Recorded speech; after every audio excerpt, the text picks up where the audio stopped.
tardes. Sean todos bienvenidos a este nuevo periodo académico 2023-2. Ya me había presentado por los videos que ustedes tienen disponibles en la plataforma, pero pues mi nombre es Mayela Morales y soy su facilitadora de la materia electiva 3, Derecho Inquilinario. Bueno, el día de hoy quería compartir con ustedes, antes de comenzar a tocar algunos de los temas referentes a la materia, quería compartir con ustedes el plan de evaluación. Lo tengo por acá. No sé si ustedes tuvieron la oportunidad de verlo, de revisarlo. Fíjense que nosotros vamos a tenemos pautado como es costumbre, pues, en la institución, 4 actividades de evaluación, ¿ok? Cada una, pues, correspondiente a los módulos 1, 2, 3 y 4. Tenemos para la semana 3 una actividad que está pautada como un mapa conceptual, la elaboración de un mapa conceptual para la próxima semana, es decir, la semana 3, que es del 5 al 11 de junio de este año, y que se refiere a las bases legales sobre el arrendamiento de vivienda y el arrendamiento de locales comerciales. En ese mapa conceptual ustedes van a indicar algunos aspectos que yo les voy a pedir en la tarea, pues que vamos a subir a la plataforma, en la actividad que vamos a subir a la plataforma. Em, lo más concreto y lo más conciso posible. No es necesario que ustedes coloquen artículos, sino mm, me gusta evaluar sus aportes propios, es decir, lo que ustedes desarrollen con sus propias palabras, obviamente dentro de los parámetros de la asignación que se va a hacer. Luego, para la semana 6 tenemos un trabajo escrito que, igual que el anterior, tiene una ponderación del 25%. Se me había pasado darles esa información, tiene una ponderación del 25% y que está relativo a las atribuciones que tienen los órganos de la Jurisdicción Especial Inquilinaria. Nosotros vamos a ver cuáles son esos órganos para cada una de las modalidades de jurisdicción especial inquilinaria. Tenemos órganos administrativos y tenemos órganos judiciales. Entonces se va a hacer también un trabajo sobre eso. Luego, para la semana 9 tenemos otro trabajo, pero esta vez es práctico. Va a ser la elaboración de un contrato de arrendamiento. Lo vamos a elaborar. Yo les voy a pasar un material con el que ustedes van a tener base y van a tener fundamento para poder realizar la actividad. Igualito va a tener un valor del 25, una ponderación del 25%, y va a ser entre el 17 de julio al 23 de julio. Y finalmente, en la semana 12, tenemos entonces pautada una infografía tipo línea de tiempo. Lo van a hacer como una línea de tiempo. Ustedes, para este tipo de trabajo, bien sea para los mapas conceptuales, bien sea para las infografías, para las líneas de tiempo, etcétera, etcétera, ustedes pueden utilizar cualquiera de las herramientas que hay disponibles, no solamente las herramientas de Office, sino también que pueden utilizar, por ejemplo, Canva. Allí también se pueden hacer. Y muy pendientes de todo lo que es el plagio, porque eso sí lo vamos a verificar con más asertividad para este periodo, por favor. Y en esa línea de tiempo vamos a tratar sobre las distintas fases de los distintos procedimientos que se pueden encontrar en la legislación inquilinaria venezolana. Igualmente va a tener su ponderación del 25% y va a ser entre el 7 al 13 de agosto. Va a ser esa actividad, va a ser el lapso de tiempo para que ustedes entreguen esa actividad. Por favor, cuando se asigne una actividad, ustedes ante cualquier duda, no, háganlo, comuníquense conmigo a través de la plataforma. ¿Está bien? Que es el, el medio idóneo para que nosotros nos encontremos por la plataforma, no por correos electrónicos, porque esa no es la modalidad que se establece aquí en la institución. Hola, Canaima, ¿puedes encender tu cámara, por favor, para saber quién eres? Profesora, soy Juan Soto, pero la cámara tiene problemas. Ah, ok. ¿Cómo estás? Bien, usted, profesora, Juan Roberto Soto, 7900-092. Ajá. Estaba hablando sobre el plan de evaluación que vamos a hacer en este periodo. Ya por allí le quedó, pero por cuestiones de tiempo, pues no puedo volverlo a explicar, pero les va a quedar grabado, por supuesto. No sé si has tenido la oportunidad de verlo, de revisarlo. Ya yo lo subí a la plataforma creo que hace 2 semanas aproximadamente. Está por allí sobre cualquier duda que puedan tener. Bueno, les estaba diciendo que para lo que son mapas conceptuales, para lo que es la infografía, ustedes pueden utilizar cualquiera de las herramientas que tiene disponible Office. La pueden hacer como lo pueden hacer como ustedes quieran, pero también hay otras herramientas. Yo entiendo que hay otras herramientas como Canva que pueden utilizar también. Pero lo principal para mí no es que en un trabajo ustedes me coloquen artículos textualmente, salvo que así se establezca. A mí me gusta que hagan sus aportes con sus propias palabras. ¿Está bien? Porque aun cuando el derecho no podemos cambiar, en el derecho no podemos cambiar la normativa, pues lo interesante es que como esta es una materia electiva, aprendamos, ¿bien? A identificar cada uno de los aspectos de la legislación inquilinaria venezolana. No sé si tienes alguna duda. No, hasta el momento no, profesora, estoy revisando aquí apenas, estoy conectando. Ok, está muy bien. Entonces vamos a comenzar ahora sí entrando en materia. Nuestra materia se llama Derecho Inquilinario y obviamente, pues como su título lo indica, se refiere a los aspectos básicos de la legislación inquilinaria en Venezuela. Nosotros, dentro de nuestro ordenamiento jurídico, ahora tenemos una serie de normas, incluso hay críticas de los autores con respecto a ellas. Hay una serie de normas que regulan las diferentes facetas que se pueden presentar en la actividad inquilinaria venezolana. Por un lado, tenemos normas que se refieren a el arrendamiento de viviendas y por otro lado tenemos normas que se refieren al arrendamiento de locales comerciales. Entonces nosotros vamos a ver aquí en el lapso de tiempo que nosotros tenemos en estos encuentros, vamos a ver algunos de esos aspectos básicos de la legislación inquilinaria. Lo primero que tenemos que hacer obligatoriamente y obviamente es hablar de lo que es el arrendamiento. El arrendamiento como la manera, recordemos que la propiedad tiene varios atributos. ¿Tú recuerdas cuáles son los atributos de la propiedad? ¿Qué podemos hacer los propietarios con nuestros bienes? ¿Con Recuerda quién? ¿Conmigo eso. o hay más conectados, profesora?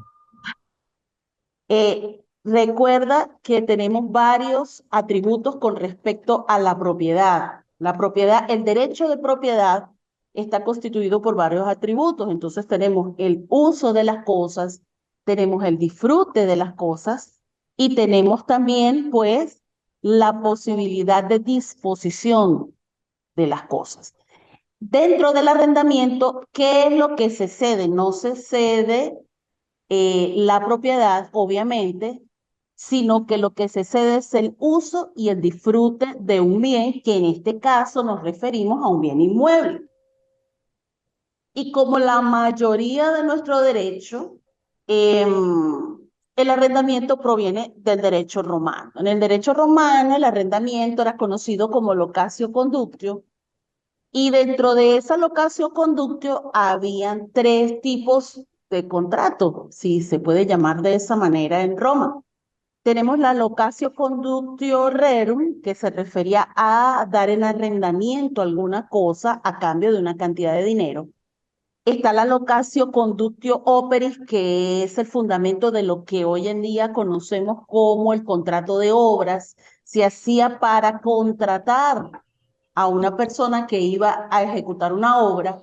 Y la locatio conductio operario, que es un precursor eh, de nuestro derecho del trabajo, por el cual una persona pues daba en arrendamiento su fuerza de trabajo. No como esclavitud, sino como una actividad prácticamente de tipo comercial. En Venezuela, el arrendamiento está definido en el Código Civil en el artículo 1579. ¿Qué es lo que nos dice nuestro Código Civil?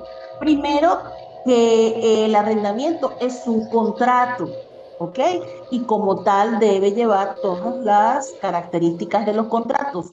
Tiene un objeto, tiene una causa, debe tener un consentimiento, porque de ninguna manera puede ser un contrato donde se haya ejercido algún tipo de violencia física o psicológica, o donde haya un tipo de error, sino que debe de seguirse todas las normas con respecto a lo que es el contrato. Entonces, en el contrato de arrendamiento, el Código Civil dice simplemente que es un contrato donde una de las partes cede el uso y disfrute de una cosa a otra parte a cambio de un canon, que sería en este caso el canon de arrendamiento.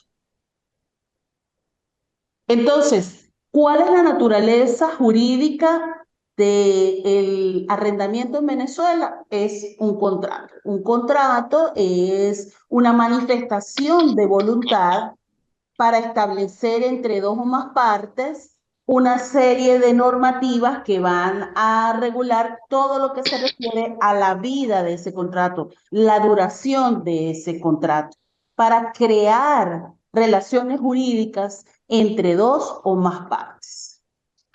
Y por supuesto, pues dentro de los contratos, el contrato de arrendamiento tiene unas características especiales. Es un contrato consensual. ¿Sabe lo que significa la palabra consensual? El término consensual. Sí, entre dos, cuando unas dos personas se ponen de acuerdo Correctamente. con determinado. Es un contrato consensual porque se relaciona con el consentimiento de las partes. ¿Qué es lo que sucede aquí en Venezuela? Que en ciertos casos, como el arrendamiento de vivienda, debe intervenir un tercero, que es el Estado, y es el que permite, el que verifica que se cumplan los extremos de la ley para poder proceder a celebrar ese contrato. Pero básicamente es un contrato consensual. Es un contrato además bilateral, porque existen obligaciones recíprocas para las partes. No significa que es porque hay dos partes necesariamente, pueden haber más, pero hay obligaciones recíprocas en cada una de las partes que pueden integrar ese contrato.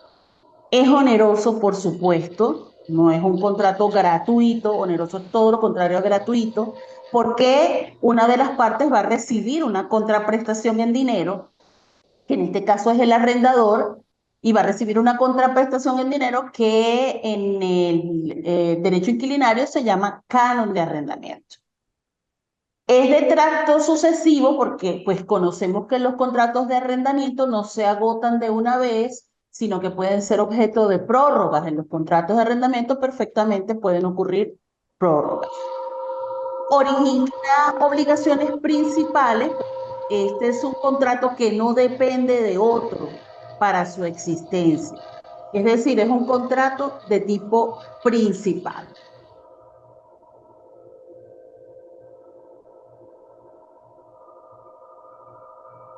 En cuanto a bases legales del arrendamiento. Entonces allí es donde empezamos con esa variedad de leyes. Nosotros aquí vamos a estar con dos leyes, básicamente. Vamos a incluir un poquito sobre el decreto de desalojo, contra los desalojos. Pero nosotros vamos a trabajar con dos normas fundamentalmente. Por un lado, tenemos la ley para la regularización y control de los arrendamientos de vivienda, que tiene que ver no solamente con las viviendas unifamiliares, sino también con las viviendas multifamiliares, por ejemplo, una pensión, una vecindad, etcétera, etcétera. E incluso llega hasta los arrendamientos de inmuebles de tipo residencias estudiantiles. También están regulados por esta normativa. Esta normativa está en la Gaceta Oficial Extraordinaria 6053 del 12 de noviembre de 2011. Esta ley tiene un carácter estratégico y de orden público. ¿Qué sucedió? En 1999 teníamos una sola ley, que era la Ley de Arrendamientos Inmobiliarios, que envolvía todos los tipos de arrendamiento de inmuebles en Venezuela, para vivienda, locales comerciales, etcétera, etcétera. Posteriormente, el legislador consideró que el arrendamiento de vivienda era una actividad estratégica para el Estado venezolano. Y como tal, entonces, en el artículo 2 estableció que las normas que tienen que ver con esta ley son de carácter estratégico. Vamos a leerlo por acá. Dice, la presente ley es de carácter estratégico en el marco de la garantía integral y efectiva del derecho a la vivienda adecuada y un hábitat digno, y se declara de interés público, general, social y colectivo, materia relacionada con los arrendamientos de inmuebles destinados a vivienda, pensión, habitación o residencia. A tal efecto, el Ejecutivo Nacional tomará en esta materia las medidas que estime que permita desarrollar las bases y mecanismos que garanticen a todas las familias, ciudadanos y ciudadanas, el goce del derecho humano a una vivienda y hábitat en condiciones dignas. Entonces, básicamente, todas las normas de esta ley son de orden público. Sí se ve la pantalla, ¿verdad? Sí estoy compartiendo la pantalla. ¿Sí puedes ver la lámina? Sí, profesora, sí se ve. Ok. En el artículo 3 de esta ley está establecido los principios básicos aplicables a todo lo que se refiere al arrendamiento de inmuebles para vivienda. Dice el artículo 3, las relaciones, las normas, las políticas públicas y los contratos en materia de arrendamiento de viviendas se rigen conforme a los principios de justicia social, igualdad, equidad, solidaridad, corresponsabilidad, diversidad cultural, progresividad, transparencia, responsabilidad social, sostenibilidad, participación, cohesión, control social, defensa y protección ambiental, protección de la salud, garantía de los derechos del hogar, la familia, la maternidad, la paternidad de los niños, niñas y adolescentes y toda persona en situación de vulnerabilidad, a los fines de de asegurar el desarrollo humano integral, la consolidación y protección de la familia. Entonces, ¿qué sucede? Como es una actividad de carácter estratégico, como se considera el derecho a la vivienda un derecho humano, entonces todos los principios que se aplican en materia del arrendamiento de vivienda son igualmente de orden público y están referidos a lograr que las familias y las personas individuales pues, puedan tener acceso a una vivienda digna. En el artículo 5 está de esta ley para la regularización y control, están los fines supremos en materia de arrendamiento. Es un poquito largo, vamos a leer solamente algunos de esos fines. Dice el artículo 5, la regulación jurídica y las políticas públicas en materia de arrendamiento persiguen como fines supremos: uno, promover el arrendamiento socialmente responsable como vivienda complementaria y transitoria en la protección y garantía del derecho humano. Es decir, se busca que el arrendamiento sea de tipo transitorio, que después esas personas que habitan, que tienen en arrendamiento ese inmueble puedan adquirirlo posteriormente. Obviamente, cumpliendo con algunos requisitos. Lo que pasa es que eso se ha tergiversado bastante. Vamos a leer otro por aquí. Generar un marco jurídico y políticas públicas para el establecimiento de relaciones arrendaticias justas que procure el bienestar social y seguridad jurídica de las partes en la relación arrendaticia. Y por eso nosotros vamos a ver próximamente que obligatoriamente los arrendamientos de inmuebles tienen que tener un contrato escrito, no basta con la verbalidad. Debe ser un contrato de tipo escrito para asegurar ese equilibrio o por lo menos tener las reglas del juego claras con respecto al arrendamiento. Otra cosa, siempre se considera al arrendatario y a su familia como el débil jurídico, es decir, aunque se busca una relación de tipo igualitario, se entiende que como el arrendador es el propietario, el arrendatario es quien merece la protección del Estado, y eso es muy importante.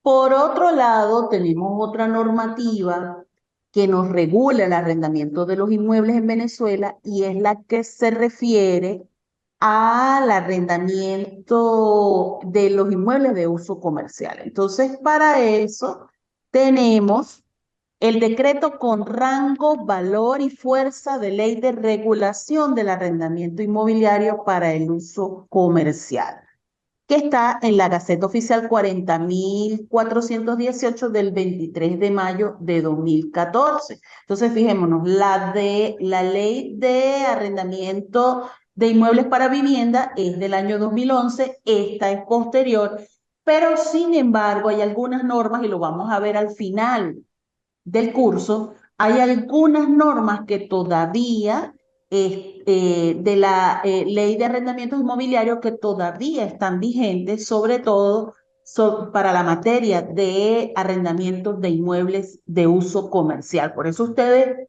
como abogados, deben manejar, deben tener todas esas leyes a su disposición para poder determinar cuál es la legislación que ustedes van a aplicar si se les presenta algún caso con respecto al arrendamiento.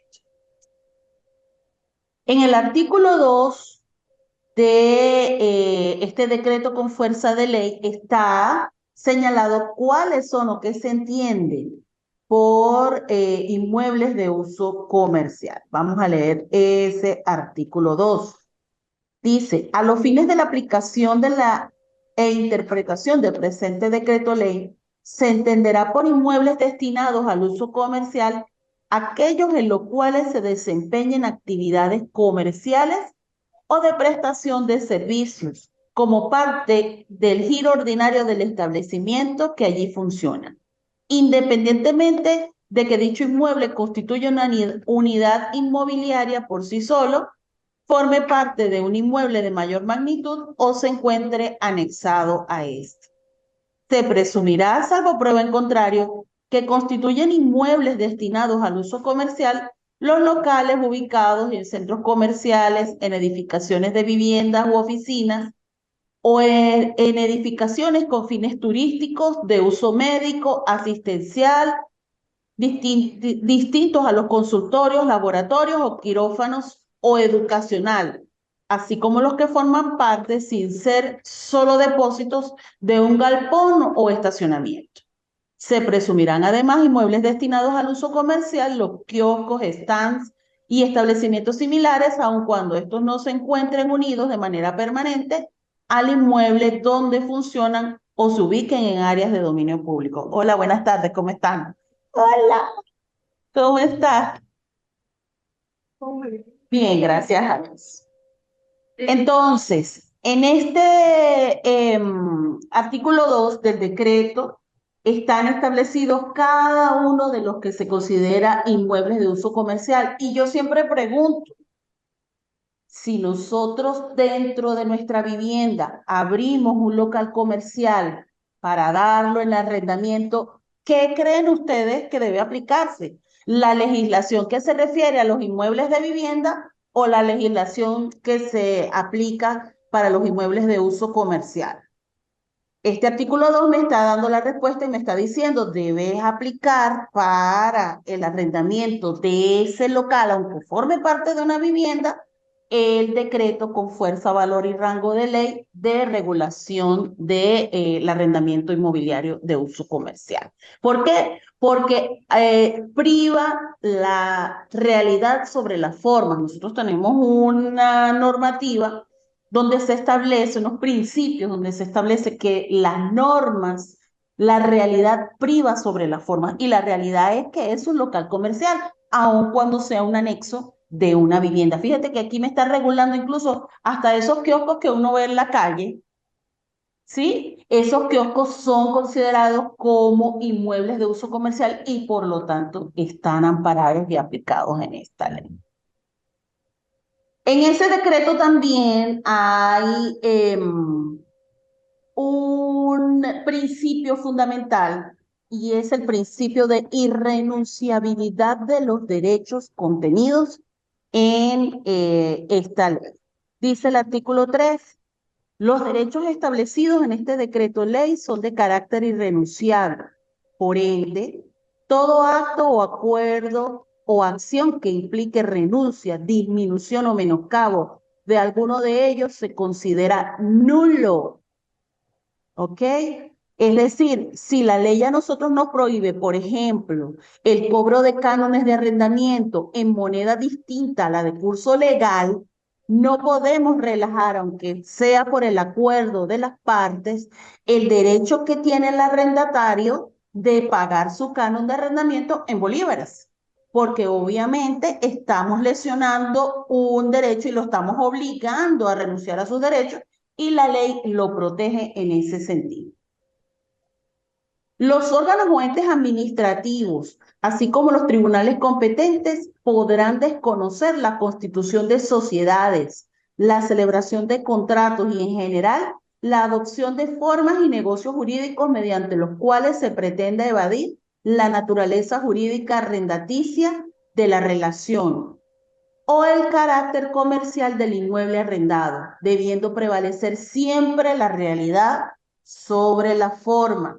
A veces se utiliza la figura del comodato, del préstamo de uso, para disfrazar un contrato de arrendamiento de un inmueble destinado al uso comercial. Los tribunales, en su real saber y entender, y los jueces en la apreciación de las realidades sobre la forma, pueden llegar a desconocer cualquier tipo de estos mecanismos con los cuales se quiere evadir el cumplimiento de la ley. Por lo tanto, siempre es recomendable a los abogados. ¿Qué recomendamos a los abogados? Aunque hacer un contrato de arrendamiento de inmuebles es supremamente engorroso por los requisitos que se piden, por ejemplo, en una notaría, es lo más sano, lo más sano. Siempre que exista la escritura, de ser posible que sea un documento público, que se haga ante una notaría pública. Ahora, si la necesidad lo implica, que sea un contrato de tipo privado, cuidar el que está, el que está en ese momento redactando ese contrato privado, cumplir en la medida de lo posible con todo lo que está establecido en la ley, porque después la normativa misma nos dice que va a ser desconocido por cualquier tribunal.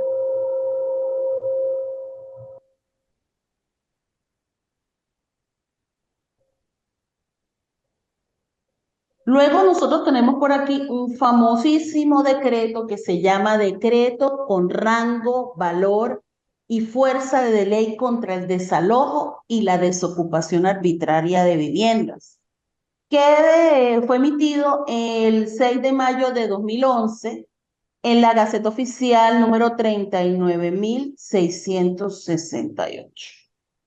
¿Qué buscaba ese decreto?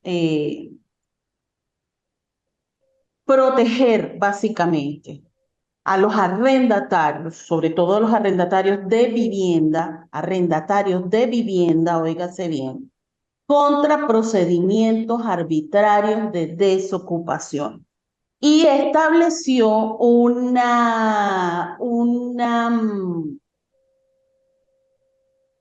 jurisdicción especial con respecto a el desalojo. Nosotros vamos a ver después un poco, cuando veamos en la última parte, esos procedimientos.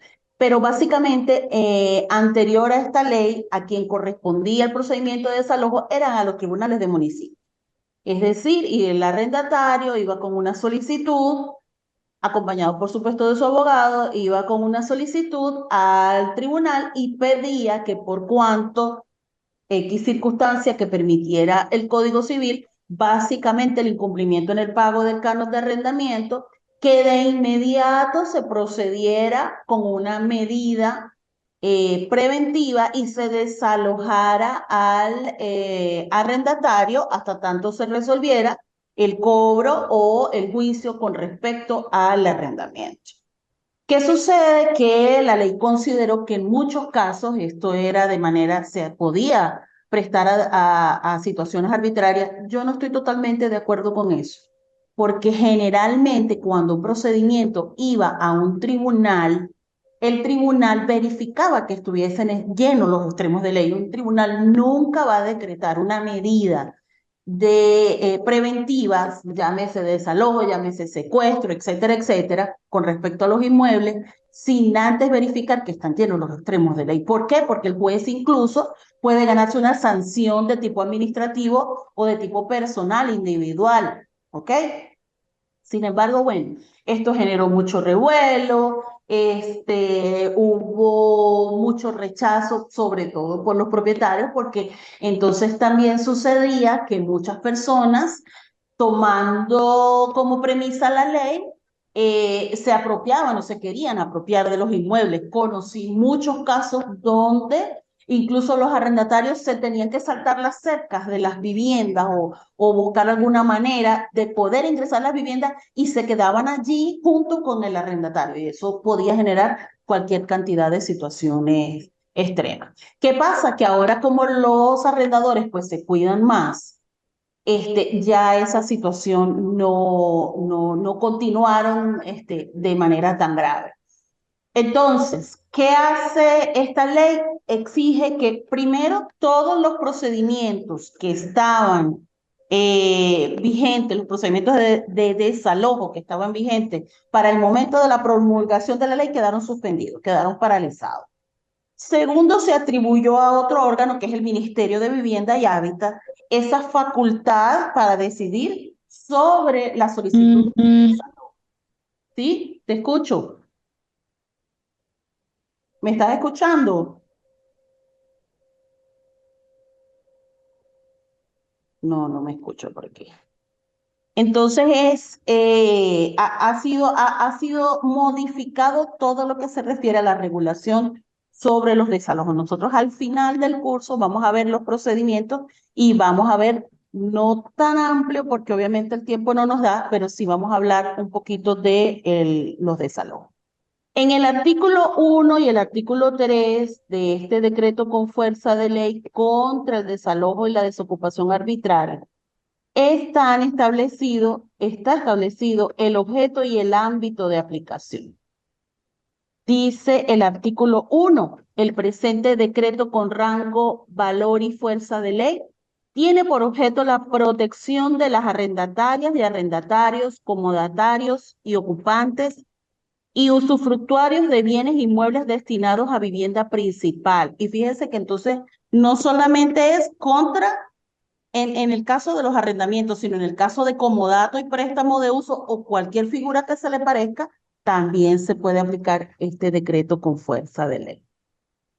Así como las y los adquirentes de viviendas nuevas o en el mercado secundario contra medidas administrativas o judiciales mediante las cuales se pretende interrumpir o cesar la posesión legítima que ejercen o cuya práctica material comporte la pérdida de la posesión o tenencia de un inmueble destinado a vivienda. Sucedía mucho que en la construcción de edificios se iban entregando paulatinamente los apartamentos Y si decidía, si había una cuota pendiente, podía ese propietario de la constructora del inmueble solicitar ante los tribunales de municipio el desalojo o la desocupación. Entonces esto no, ya no es posible. Y el artículo 3 indica que el presente decreto con rango, valor y fuerza de ley será de aplicación en todo el territorio de la República Bolivariana de Venezuela, de manera preferente a todas aquellas situaciones en las cuales por cualquier medio, actuación administrativa o decisión judicial, alguno de los sujetos protegidos por este decreto ley sea susceptible de una medida cuya práctica material comporte la pérdida de la posesión o tenencia de un inmueble destinado a vivienda principal. En el artículo 2 están indicados quiénes son los sujetos protegidos. Dice aquí, las personas naturales y sus grupos familiares que ocupen inmuebles destinados a vivienda principal en calidad de arrendatarias o arrendatarios, comodatarias o comodatarios, así como aquellas personas que ocupen de manera legítima dichos inmuebles como vivienda principal. Bueno, hubo un momento también donde decían antes, le dejaron al cuido el inmueble, ¿ok? Y ese dejar al cuido es un arma de doble filo, porque sí es cierto, hay alguien en el inmueble, hay alguien que vela por el inmueble, que de repente hace reparaciones, que paga los servicios, pero también entonces está protegido, al igual que los arrendatarios y las arrendatarias y su familia, está protegido y está amparado por esta ley. También están parados, porque aquí no me está diciendo, aquí me está diciendo no solamente los arrendatarios y las arrendatarias, sino cualquier persona que tenga la tenencia legítima de un bien. Entonces, el heredero, obviamente, el heredero que está en un inmueble tiene que, al entregar el inmueble, cuando se haga la partición de la herencia, si no le corresponde ese inmueble, tiene que entregar cuentas a los demás, pero tampoco puede ser desalojado de manera arbitraria, siendo su vivienda principal. Hay mucha gente que se queda en la casa materna, por ejemplo, y eso pasa mucho, no puede ser desalojado. He visto hijos sacando a sus madres de inmuebles, los he visto, no me los han contado, los he visto. Eso sucede mucho, se ve mucho en la práctica. A raíz de eso también fue emitido este decreto. Y luego en el artículo 4 está regulado la restricción de los desalojos y desocupación forzosa de vivienda. Dice el artículo 4, lo que estábamos hablando, a partir de la publicación del presente decreto con rango, valor y fuerza de ley en la Gaceta Oficial de la República Bolivariana de Venezuela, no podrá procederse a la ejecución de desalojos forzosos o a la desocupación de viviendas mediante coacción o constreñimiento contra los sujetos objetos de protección indicados en este decreto de ley, ni siquiera con la fuerza pública. Ni siquiera con la fuerza pública, a menos que haya nacido objeto ya de una medida del Ministerio de Vivienda y Hábitat, sin el cumplimiento previo de los procedimientos especiales establecidos en la ley.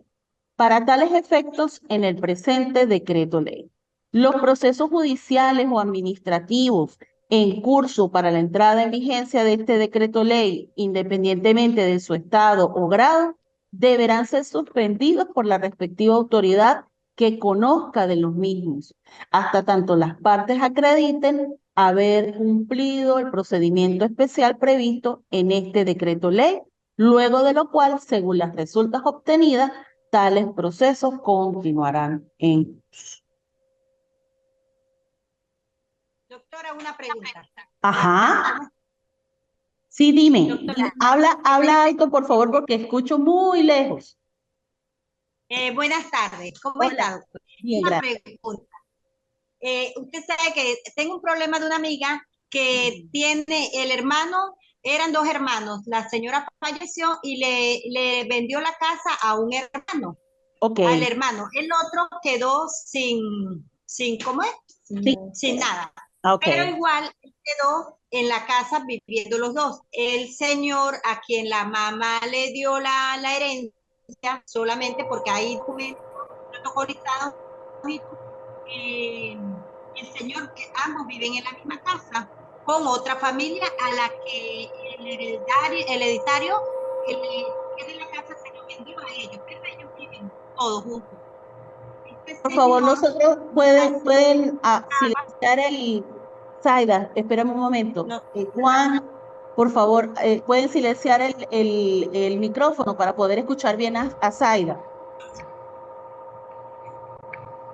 Continúa, Zaida, qué pena. Ajá, no se puede. Ajá, el señor, a la casa no le pueden hacer ningún arreglo, el señor está allí, no paga luz, no paga agua, no paga nada de ningún servicio. Y si a la casa le van a hacer arreglo, él también llama a la policía, llama a cualquier ente para todo lo que estén haciendo paralizarlo. Ajá, Zaida, pero la pregunta es, ajá, la pregunta es, ¿la mamá le vendió al señor que está allí? ¿Hay un documento de venta? Ellos son dos hermanos, le vendió a uno solo que fue el que le cuidó toda su enfermedad, a él le vendió.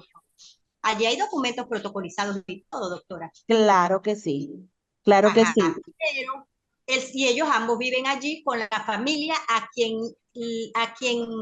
es el dueño de la casa, tiene reserva usufructo, que cuando el señor muera, le queda la casa a los dueños a los que ellos, donde él está viviendo, pues. Al documento. Que son los dueños, que son los dueños. Exacto, exacto. Ajá. Este señor se le puede hacer un desalojo, se puede ir al tribunal y se le puede mandar a hacer un desalojo. El que está usufructuando el que tiene el derecho de usufructo, no. No, al hermano. Al hermano que está allí, tampoco, porque igualmente si a él fue el que le vendieron, eso estoy entendiéndote. Si a él fue el que le vendieron, él es el propietario. ¿Cómo lo van a sacar? No, él no tiene nada que ver. O sea, la mamá antes de fallecer le vende al hermano. Sí, pero ellos él está allí viviendo y no aparece en ningún documento. Aunque no aparezca en ningún documento, porque fíjate que aquí me está diciendo la ley que él está amparado. Es decir, no es que no se puede sacar nunca, pero hay que iniciar el procedimiento en tal caso y verificar en qué condición está ahí, si es arrendatario, si es tenedor, si es invitado, si está viviendo como esté viviendo, ¿ok? Hay que ver allí quién es el que tiene la potestad. No creo que sea el Ministerio de Vivienda y Hábitat, no creo que sea, porque él no es arrendatario ni nada que se le parezca, ni es comodatario, incluso ni siquiera es heredero, porque el otro es el que tiene la herencia. Es más, ni siquiera es una herencia, es una venta que le hizo su mamá en vida. Exacto, es una venta que le hizo, pero no a él, se lo hizo a otra familia y ellos viven allí con la otra familia. Él vive en 2 habitaciones que están al lado. Él no se puede ni con un desalojo, no se puede, doctora. Ahí habría que ver. ¿Y el señor es mayor? No, tiene 58 años. Bueno, sí, ¿no? Tiene 58. Pero la ley dice que es después de los 65. Pero que por el decreto de desalojo no. Podrían, no, alguna medida policial, alguna medida administrativa de otro tipo, pero no con el decreto de desalojo. Ese no se aplica ahí para eso. Ah, no con el decreto de desalojo. O sea que no se puede sacar el señor, no se puede desalojar. Por esta vía no, Habría que ver por cuál otra vía se puede sacar. Y no se puede conversar con él y llegar a un acuerdo donde se puede hacer un contrato de arrendamiento. Así sí, y después sí lo pueden sacar por la vía del desalojo. Así sí. Ajá, exacto. Yo les agradezco a todos ustedes su tiempo. Revisen el material en la plataforma, descarguen el material, ahí está el link, y estén pendientes que la próxima semana pues ya tienen entonces su primera actividad, Dios mediante, que es el mapa conceptual. ¿Ok? Muchas gracias. Hasta luego. Bueno, hasta luego. Gracias a todos.